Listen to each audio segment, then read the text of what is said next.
Why do you think most creative professionals present multiple versions of their work to their clients? It is not because they have nothing better to do, it is mainly because a real professional would never stop at a single concept and would instead explore multiple possibilities before committing to one of them. In this video, I will show you an entire magazine spread design process and how I pushed an original layout and came up with 3 additional and more creative compositions.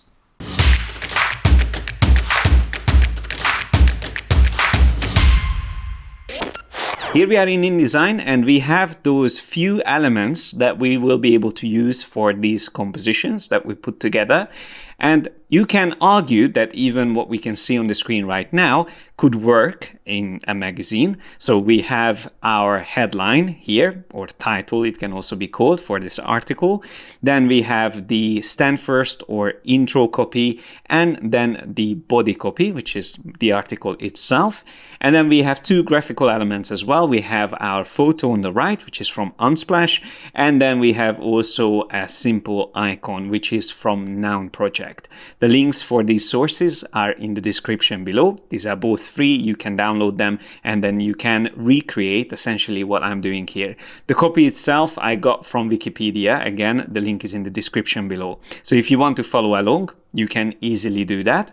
And what I'm going to attempt to do here is to show you that with a bit of creative thinking, with the same exact elements and without changing anything in terms of like the formatting on the text, we will be trying to put together 3 more creative layouts or compositions, keeping in mind and respecting design principles like balance, hierarchy, and even pacing, which I will go into more detail later on, just to make sure you understand what it means. It's always best to learn how to utilize these theories when you can actually see them in action. Now, before we get started though, here's a quick time lapse of the sketches that I've done. I use Procreate, but you can do it on paper. It doesn't really matter, and it doesn't take long to do this.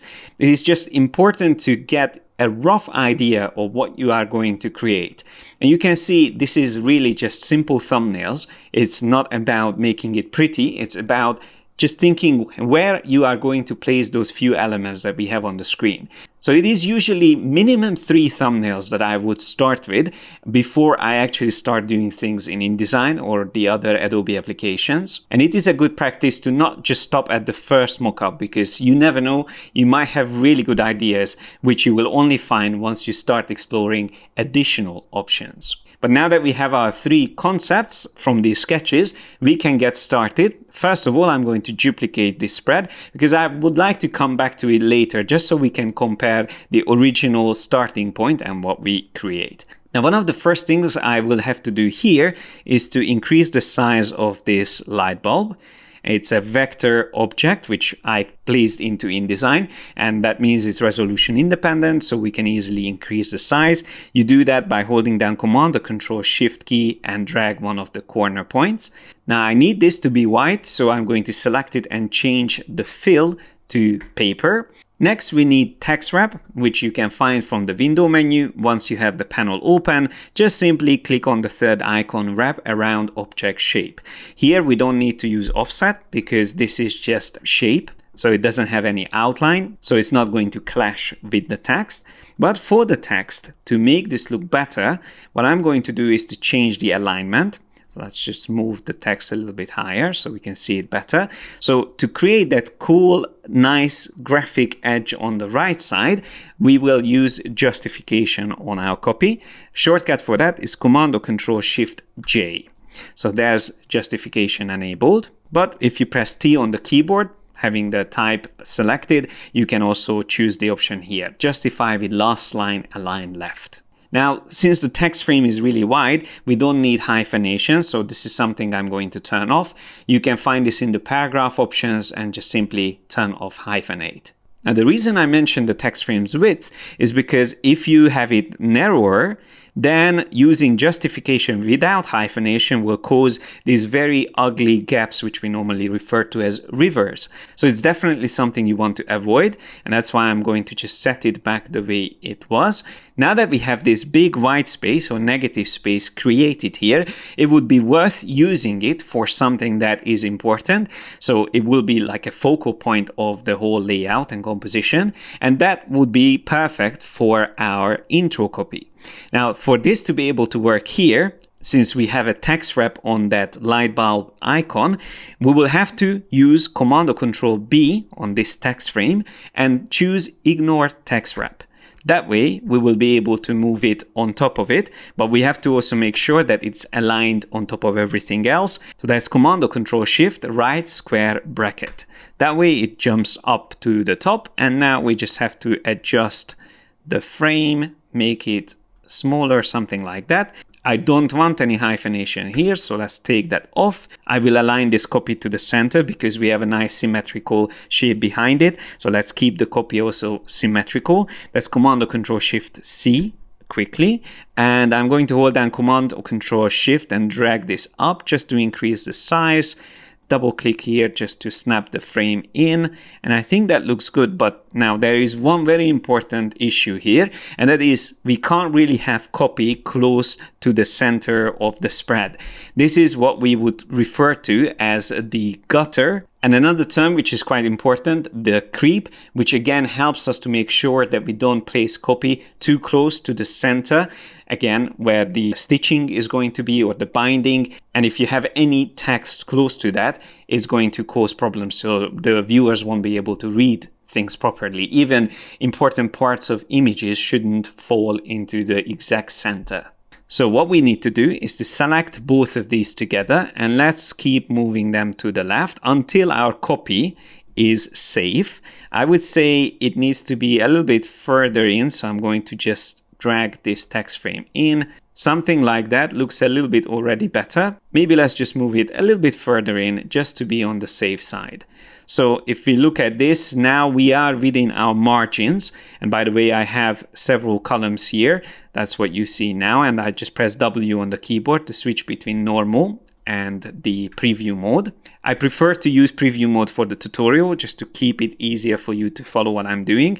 Now, what I think I'm going to do here is to have this last paragraph moved on the other page. So I'm going to cut this out, Command or Control X, and I'm going to place it in a separate text frame.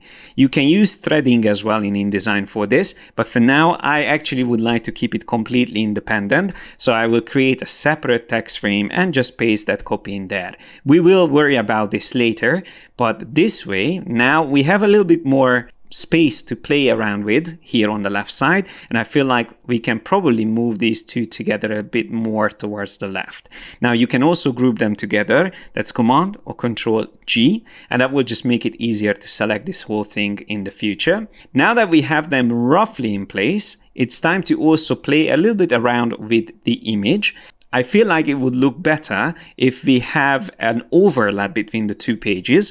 So what I'm going to do is to drag the text frame to the left. I will drag it down. It's important that I would like to have this whole silhouette of the light bulb completely visible. So we have to make sure it has a definition on the top, on the bottom. And then to define the right side of it, I am going to use the image. So let's just drag it out. And as I said, create that overlap between the left and the right side of the spread. It can probably come a little bit further, so I'm just going to hold down the Command and Shift keys or Control and Shift keys together and drag it out. Once again, I'm looking for that bottom part of the light bulb. This is quite important to define and make the silhouette visible. So I think now that looks better. We can adjust again our body copy and align it. Can come down a bit like that. Yep, I think that looks quite nice now. Now the image itself we will adjust later, but already now what we can do is to increase the size of the image inside the frame. That you do by double clicking on it. And when you see those brown outlines, that means you are changing the size of the image inside the frame. So the frame stays the same, and we can probably drag it up to roughly around there. I think that will work. All right, now let's deal with the headline or the title. This can be much bigger. Again, Command or Control Shift and drag it out. Probably something like that will work.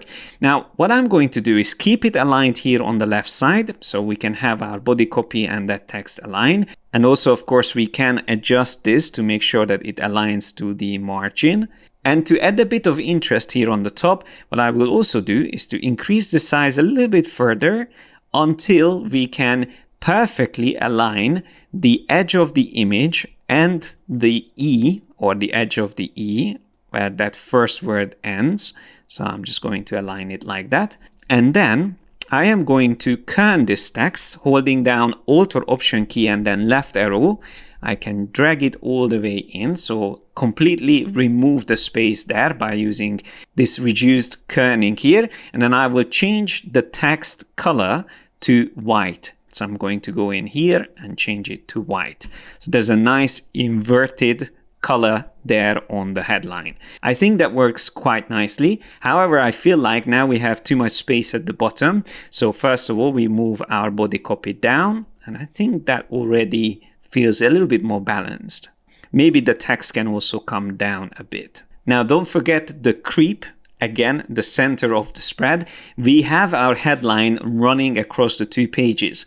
In these cases, what you need to make sure is that you add that space in there. Again, I can use kerning for this, so just click there and then Alt or Option key, right arrow, pushing it out until it has enough space there. And it really depends on the binding, what kind of binding it is. You have to check with your printer, and also obviously the size of the magazine, how long it is, how many pages will be stitched together or binded. And keeping that in mind, you will set up the spacing on both right and left side. So what I would have to do here is obviously do the same on the left side as well. And although it is important to consider that, for the visual example that I'm doing here, I'm just going to keep it as it was, because it will be more like a preview of how it could look in print. But I just wanted to warn you that you have to consider these type of things if you run headlines or text over the center of the spread.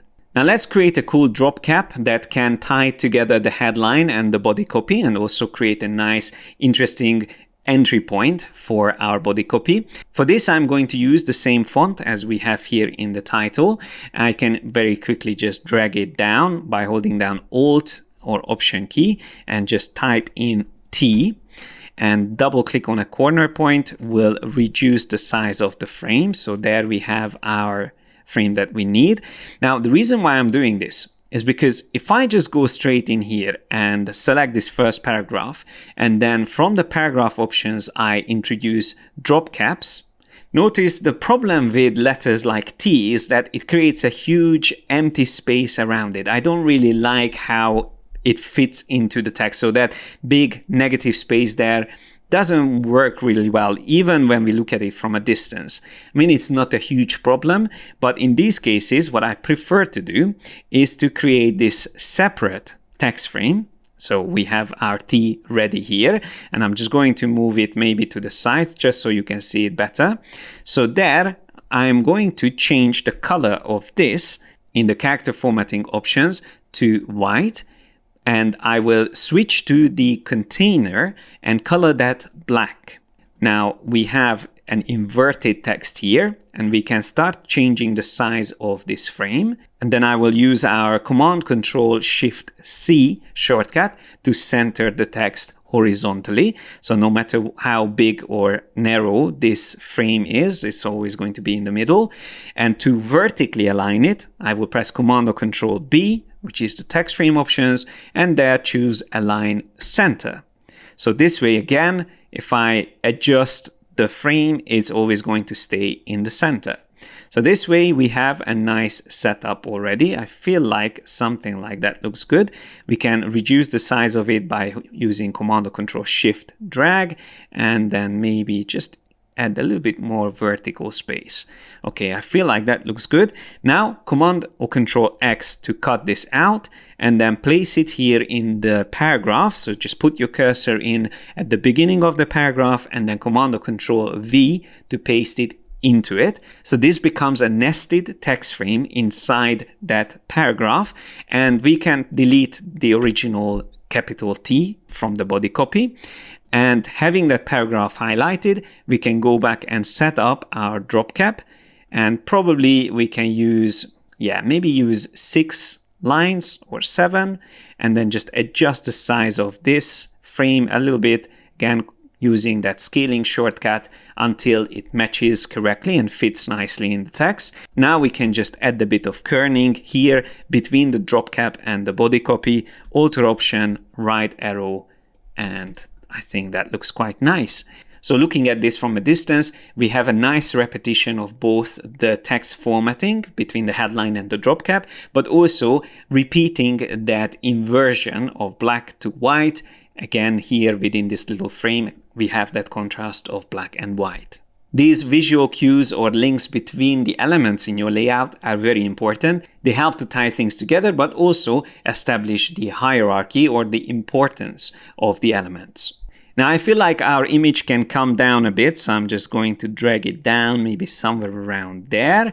Maybe we can add a bit of contrast here in the text as well, and I feel like fresh perspective is the key word or the term here that we need to highlight. So for this, I'm going to use probably bold. Now, whenever you have multiple styling options for a font, don't go for just one step up if you want to highlight something. So instead of going to demi, which would look like this, go always 2 steps up. So I would go to bold. That way there is enough contrast between the regular text and the highlighted bold version of it. Using contrast is very, very important in every kind of design, whether it's just a simple highlight on text like that or having a big negative or empty space next to the body copy. So these all create visual interest and, most importantly, set the pacing. So you don't want to have too much busy things in one place. You want to have some breathing space next to a very dense area. So just after this big block of text, we have that nice breathing space here and some visual interest. And then we move on to a nice, pleasing image. And only after that, we have some additional text, which, by the way, we just need to fix and work with a little bit to make it work. Since we are going to have a narrower text frame here, I'm going to use flush left or left align. That's Command or Control Shift L, and I'm going to drag it here and maybe also just make it a little bit more narrower, something like that. Now here I am going to highlight these names at the beginning. So this is a little bit of an intro into the paragraph. So I will just set these up as bold or semi-bold, what we have available here. And next I'm going to create an additional frame. For this I'm just pressing F on the keyboard and draw this frame here on the edge and set the fill color to white or paper. Now we just need to move it back 1 step. That's Command or Control left square bracket. I think that works quite nicely. Maybe we can just increase it slightly bit further out. And by the way, notice that we have bleed already set up here. Again, that's something you can find in document setup. Just make sure that you use bleed for pretty much everything that you set for print. And 3mm bleed is a good place to start. So all you have to make sure is that all of these details are going all the way to the bleed edge. It can go beyond it, but just make sure that you have, for instance, the image edge doesn't end here, right, at the edge of the page, but it actually goes beyond that and at least covers the bleed or goes beyond it. That's not an issue. This helps to make sure that once this is printed, there's no white gaps visible at the edges. And just like with the image, we have to make sure that this white frame again covers the bleed edge or goes beyond it. So if we look at this from a distance, it works quite nicely, but it would look much better if we have this hand coming over this white text frame. And the way we can achieve that is by using Photoshop. So I'm going to use Option or Alt double click on this image, which will open it straight into Photoshop. And here all we have to do is to use Select Subject, which is a brilliant way of very quickly finding a good selection for this image. And then all we have to do here is to duplicate this layer, and then we can call this layer masked. and then click on the Japanese flag here at the bottom, which is going to mask out that selection. Now, if we want to be more precise, we can also just manually paint over these little details here, the gaps, by using the brush tool and painting on the mask thumbnail, that black and white thumbnail in the layers panel. That way we can get this right. But I already have this prepared, so I'm not going to waste time on it. All I would normally do is to save this as a separate file, a PSD, which I then will be able to use within InDesign. So since I already have this PSD file, what I'm going to do is to copy this image, paste it in, and notice it pastes on top of the original because I'm using the paste in place shortcut. So now effectively we have two versions of the same image on top of each other, one at the bottom and one on top of the text frame. But for this one, which is on top, I'm going to use the object layer options, which you can get to by right clicking. And then here, all you have to do is to turn off the background. So the subject layer is that masked layer that we created. And that way now we can create this nice out of frame effect where the hand comes out. And if I wanted to, I can always move that away. But whenever I move it, I have to make sure both the image in the back and this image in the front are selected. So just to show you, if I move this around, there's the image in the background without the masking. And this is the masked version on top. So very simple technique, but very effective. Now at this point, you might already feel like you've done the job, you nailed it, it can be sent to the client and then it's job done. However, I would always recommend to do at least one more, or if possible, 2 more versions. Again, we had 3 sketches, so why not recreate those as well in InDesign? It doesn't take long. And do this before you do the final small adjustments on the copy and putting in additional elements that's needed. But having 3 almost finalized versions presented to the client will always feel more professional and give you also a bit more time to explore and experiment with the elements that you had to work with. Now, of course, it always depends on how much time you have, but by getting good at using the tools and learning the shortcuts and practicing, essentially being confident in creating things quickly, eventually you will be able to do 3 versions in the same time as someone else is doing just a single version. So as a designer, especially if you work in an agency environment, there's 2 very important skills you are relying on. One is your technical ability, so how fast you can recreate things in these applications. And the other one is the understanding of theories, which mainly comes from looking at great examples and trying to analyze them and understand why they work. If you follow my channel, you've probably seen these type of videos where I review other artists' work. So if you want to improve on your understanding of theories, that's the best place to start. And another great way to improve is to get feedback on your work from a professional. And that is exactly what we are doing with our Pro membership, where we have our students work on real projects like this one, and then they get feedback directly from me on their work. Here's a bit of information about this program, and after that, we will look at the other 2 versions for this layout. For a small monthly fee, you get access to over 200 hours of Adobe certified online training courses. Master all the tools and skills needed to become a professional graphic designer or illustrator. As a Pro member, you will get mentoring from me and my team, access to webinars, student forum, and creative briefs to help you build an outstanding portfolio. Pro members can also download the project files for all of our YouTube tutorials. Sign up at yesimadesigner.com/memberships and start your free trial today. And now, let's head back to the tutorial. We currently have over 50 creative projects that our Pro members can work on, and whenever they submit their work, I review it directly, and with the feedback they can refine their work, and sometimes it takes a couple of stages to get it finalized, but the whole point is that I am helping every student until the work looks good enough for a professional creative portfolio.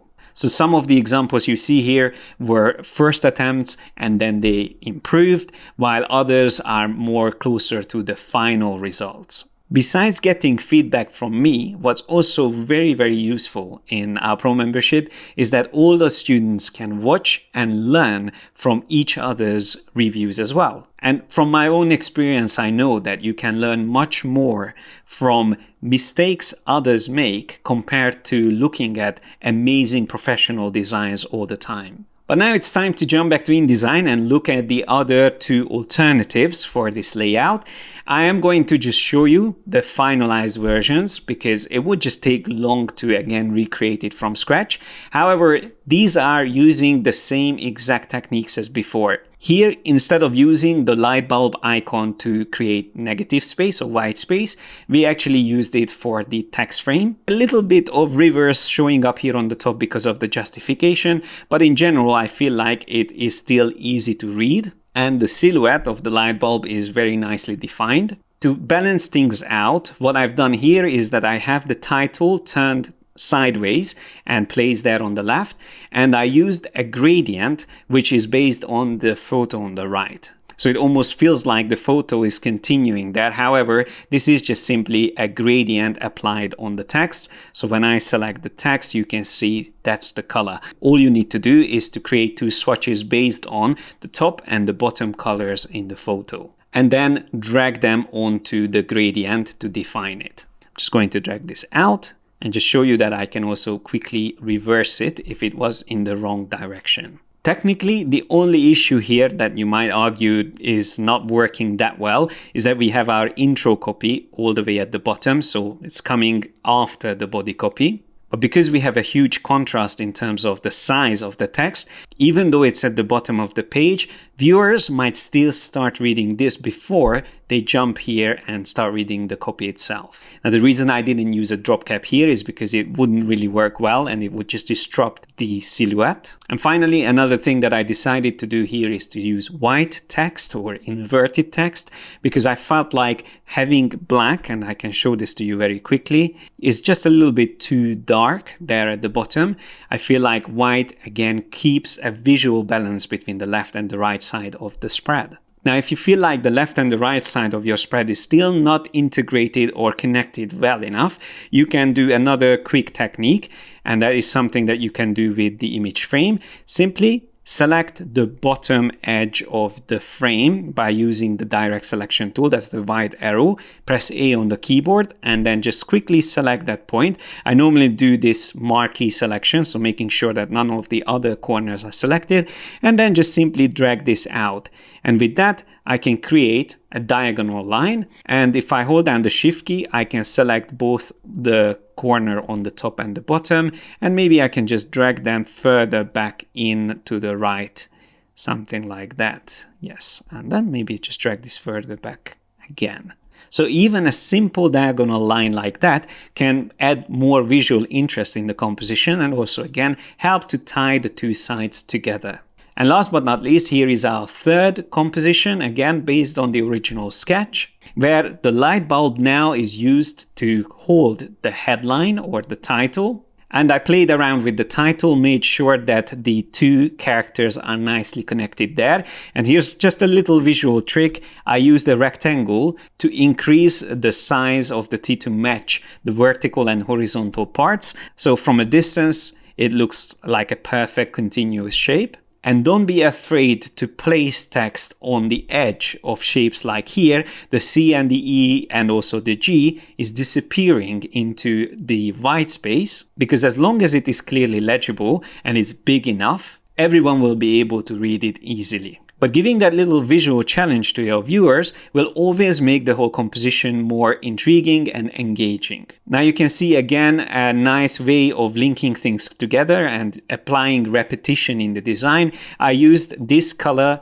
on the drop cap and also on the highlight on the intro copy here on the right. To emphasize that fresh perspective in the copy, I turned the image upside down. And without making the text wrap too intrusive or annoying, it is only affecting a small part of the text here. So being subtle is always a good thing. But I also paid attention to keep things aligned. So you can see that this text is right aligned to the same edge that we have here for the body copy.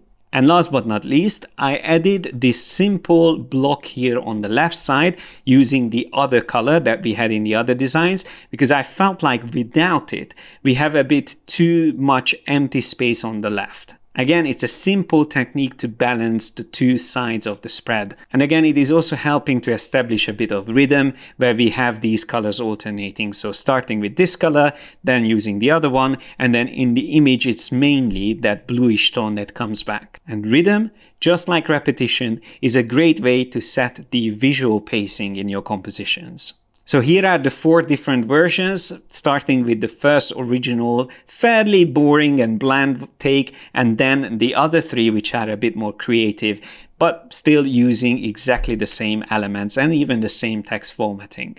So the biggest takeaway of this tutorial that I would like you to really remember is that don't ever stop at a single design. Even if you feel like it turned out great, always push yourself to experiment and create a couple of different versions. And also don't forget to do some sketches at the beginning, because it can save you so much time and you will be struggling less coming up with ideas once you are in InDesign or any other creative applications. If you enjoyed this tutorial and if you want to see more like this, make sure you let me know in the comment section below. And also let me know what type of designs you're interested for me to cover, whether it's UX, web, logo branding, or posters, anything that you can think of and that you are interested in watching in a tutorial. Thanks a lot for watching. Like and share this video if you enjoyed it. Don't forget to subscribe and hit the bell icon to get notified whenever we release new videos. Click on the link on my right and start your membership today to get access to over 200 hours of training courses and personal mentoring by me and my team of creative professionals. Have fun learning, guys, and I will see you in the next one.